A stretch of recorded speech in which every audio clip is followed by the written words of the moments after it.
আসসালামু আলাইকুম সবাইকে। আশা করি সবাই ভালো আছেন। আজ আলোচনা করব অষ্টম শ্রেণীর গণিত সাবজেক্টের প্রথম অধ্যায় প্যাটার্ন নিয়ে।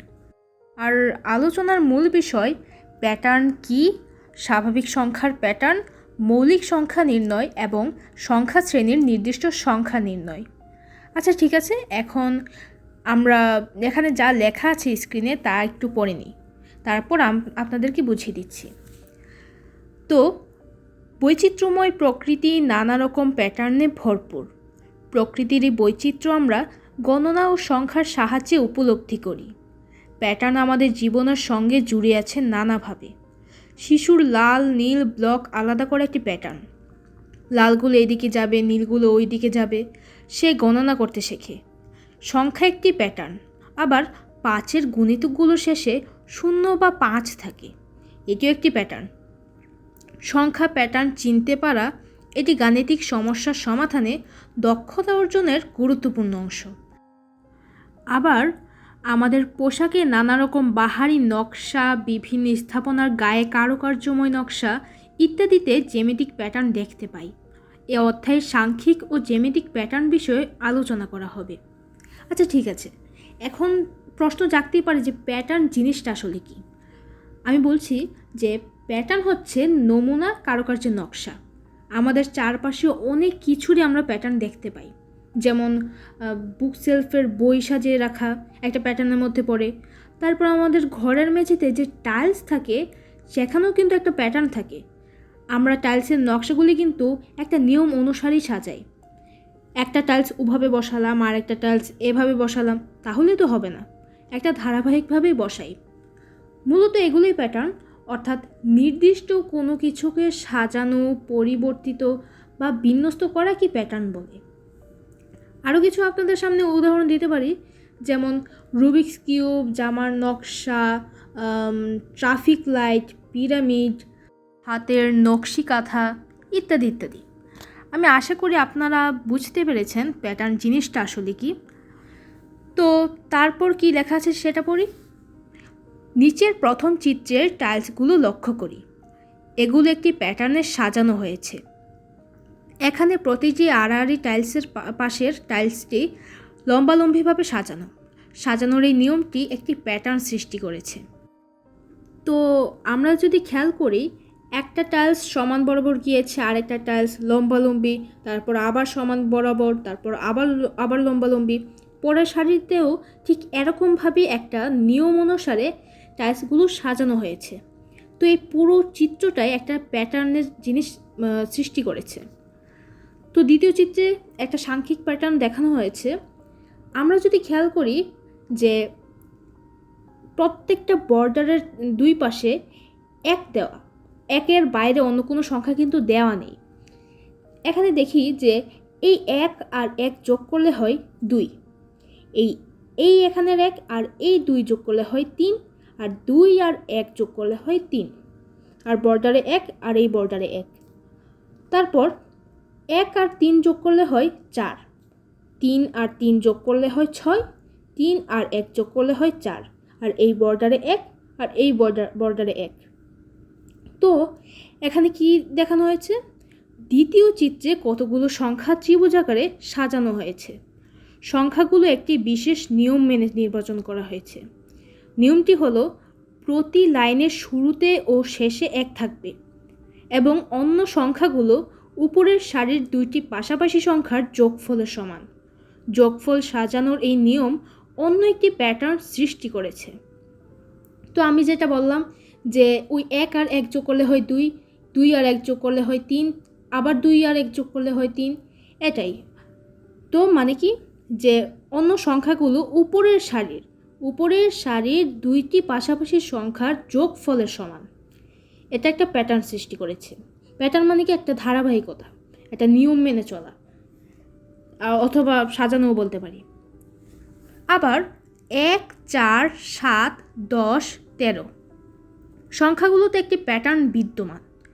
সংখ্যাগুলো ভালোভাবে লক্ষ্য করে দেখলে একটি নিয়ম খুঁজে পাওয়া যাবে। নিয়মটি হলো 1 থেকে শুরু করে প্রতিবার 3 যোগ করতে হবে। তো আমরা লক্ষ্য করি 4 আর 1 4 থেকে যদি 1 বিয়োগ করি তাহলে হবে 3, 7 থেকে যদি 4 বিয়োগ করি তাহলে হবে 3, 10 থেকে 7 বিয়োগ করলেও হবে 3, আবার 13 থেকে 10 বিয়োগ করলেও হবে 3। তার মানে কি 3 3 করে এগুচ্ছে, মানে প্রতিবার 3 যোগ করতে হচ্ছে। 1-এর সাথে 3 যোগ করলে হয় 4, 4-এর সাথে আবার 3 যোগ করলে হয় 7, 7-এর সাথে 3 যোগ করলে হয় 10। তো একটা নিয়ম অনুসারে কিন্তু আগাচ্ছে। তারপর অন্য একটি উদাহরণ, 2 4 8 16 32 প্রতিবার দ্বিগুণ হচ্ছে। মানে কি এই 2 দুগুণা 4, 4 দুগুণা 8, 8 দুগুণা 16, 16 দুগুণা 32, অর্থাৎ প্রতিবার 2 গুণ 2 গুণ করে বাড়ছে। যত যে 2 দ্বারা গুণ করব, যে ফলটা বের হবে সেটা দিয়ে আবার 2 গুণ করব। তো এইভাবে প্রতিবার দ্বিগুণ হচ্ছে, যেটা একটা প্যাটার্ন সৃষ্টি করেছে। এগুলো হচ্ছে সাংখ্যিক প্যাটার্ন। আচ্ছা, এবার মৌলিক সংখ্যা নির্ণয়। আমরা জানি যে 1-এর চেয়ে বড় যেসব সংখ্যার 1 ও সংখ্যাটি ছাড়া অন্য কোনো গুণনীয়ক নেই সেগুলো মৌলিক সংখ্যা। অর্থাৎ যে সংখ্যা শুধু 1 এবং ওই সংখ্যা দ্বারা বিভাজ্য, অন্য কোনো সংখ্যা দ্বারা বিভাজ্য নয়, তাকেই মৌলিক সংখ্যা বলে। অর্থাৎ মৌলিক সংখ্যার শুধুমাত্র 2টা গুণনীয়ক থাকে। আচ্ছা, এখানে কি লিখলো? ইরাটোন্থিনিস ছাঁকনির সাহায্যে সহজেই মৌলিক সংখ্যা নির্ণয় করা যায়। 1 থেকে 100 পর্যন্ত স্বাভাবিক সংখ্যাগুলো একটি চার্টে লিখি। এবার সবচেয়ে ছোট মৌলিক সংখ্যা 2 চিহ্নিত করি এবং এর গুণিতকগুলো কেটে দিই। এরপর ক্রমান্বয়ে 3, 5 এবং 7 ইত্যাদি মৌলিক সংখ্যার গুণিতকগুলো কেটে দিই। তাহলে যে সংখ্যাগুলো টিকে রইল সেগুলো মৌলিক সংখ্যা। আমরা এখানে 1 দিয়ে কেন কাটলাম না? কারণ 1-এর গুণিতক এখানে সবগুলোই, আর তার সাথে সব সংখ্যারই গুণনীয়ক একই হবে। যেমন আপনি যদি দেখেন যে 2 ভাগ 1 সমান সমান 2, আবার 3 ভাগ 1 সমান সমান 3, মানে 1 সবারই বিভাজ্য। তো 1 বাদে বাকি সংখ্যাগুলোর গুণিতক কাটব। তো 2 দ্বারা যদি দেখি যে 2 দুগুণা 4, তারপর 3 দুগুণা 6, তারপর 4 দুগুণে 8, এরপর 10, 12, 14, 16, 18 এভাবে ক্রমান্বয়ে কাটব। তারপর 3 দ্বারা কাটব। 3 দ্বারা কাটলে কি হবে? 6, 9, 12, 15, তারপর 18, 21 এভাবে আবার 3-এর গুণিতকগুলো ক্রমান্বয়ে কাটব। তারপর সবগুলো কাটার পর যে সংখ্যাগুলো বাকি থাকবে ওইগুলোই হলো মৌলিক সংখ্যা। আপনাদের একটা তথ্য জানিয়ে রাখি যে 1 থেকে 100 পর্যন্ত মোট মৌলিক সংখ্যা 25টি। এটা মনে রাখতে পারেন, কাজে লাগবে। তারপর শিখব সংখ্যা শ্রেণীর নির্দিষ্ট সংখ্যা নির্ণয়। উদাহরণ 1, প্রদত্ত সংখ্যাগুলোর পরবর্তী 2টি সংখ্যা নির্ণয় করো। 3, 10, 17, 24, 31। আচ্ছা, এখানে আমরা দেখতে পাচ্ছি যে প্রত্যেকবার কিন্তু মানে প্রতিবার পার্থক্য কিন্তু 7। কিভাবে? আপনি যদি 3 থেকে 10-এ যান, 7 যোগ করতে হবে। 3 যোগ 7 সমান সমান 10, 10 যোগ 7 সমান সমান 17, 17 যোগ 7 সমান সমান 24, 24 যোগ 7 সমান সমান 31। তো এখানে প্রতিবার 7 7 করে এগোচ্ছে। এখানে কি লিখলো? তালিকার সংখ্যাগুলো পাশাপাশি 2টি সংখ্যার পার্থক্য। লক্ষ্য করে প্রতিবার পার্থক্য 7। অতএব পরবর্তী 2টি সংখ্যা হবে যথাক্রমে 31 যোগ 7 সমান সমান 38 ও 38 যোগ 7 সমান সমান 45। 7 কেন যোগ করেছে? কারণ প্রতিবার 7 করে এগোচ্ছে, প্রতিবার 7 যোগ করতে হবে। সেজন্য 31-এর সাথে 7 যোগ করে দিব 38, 38-এর সাথে 7 যোগ করে দেব 45। ঠিক আছে, আমি এটা মনে করি যে আপনারা বুঝেছেন। তারপর উদাহরণ 2। উদাহরণ 2 কী লিখলো? সংখ্যাগুলোর পরবর্তী সংখ্যাটি নির্ণয় করো। এখানে লিখছে যে 1, 4, 9, 16, 25। আমরা যদি খেয়াল করি যে প্রত্যেকটার মধ্যে যে পার্থক্য 2 করে করে বাড়ছে। কিভাবে? 4 থেকে 1 বিয়োগ করলে হয় 3, আবার 9 থেকে যদি 4 বিয়োগ করেন হবে 5, 16 থেকে যদি 9 বিয়োগ করেন তাহলে হবে 7, আবার 25 থেকে যদি 16 বিয়োগ করেন তাহলে হবে 9। আবার একটা জিনিস আমরা দেখতে পারি যে প্রত্যেকটা পার্থক্য কিন্তু বিজোড় সংখ্যা। যেমন 3, 5, 7, 9 এগুলো কিন্তু আমরা জানি কি বিজোড় সংখ্যা।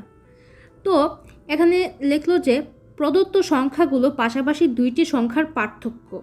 লক্ষ্য করি প্রতিবার পার্থক্য 2 করে বাড়ছে। অতএব পরবর্তী সংখ্যা হবে 25 যোগ 9 যোগ 2, মানে 25 যোগ ব্র্যাকেট 9 যোগ 2 ব্র্যাকেট সমান সমান 25 যোগ 11 সমান সমান 36। কেন এখানে 2 যোগ করলো? কারণ লাস্টে যে পার্থক্য ছিল সেটা ছিল 9, তার মানে কি 2 2 করে এগুচ্ছে, তার মানে 9-এর সাথে যদি 2 যোগ করি তাহলে হবে 11, তাহলে 25-এর সাথে 11 যোগ করলে হয় 36। আশা করছি এসব সহজ জিনিসগুলো আপনারা বুঝতে পারছেন। তারপর উদাহরণ 3 দেখব। সংখ্যাগুলোর পরবর্তী সংখ্যাটি নির্ণয় করো। 1, 5, 6, 11, 17, 28। এই প্যাটার্নটি অনেক সহজ। যেমন 1 আর 5 যোগ করলে হয় 6, তারপর 6 আর 5 যোগ করলে হয় 11, 11 আর 6 যোগ করলে হয় 17, আবার 17 আর 28 যোগ করলে হয় 45।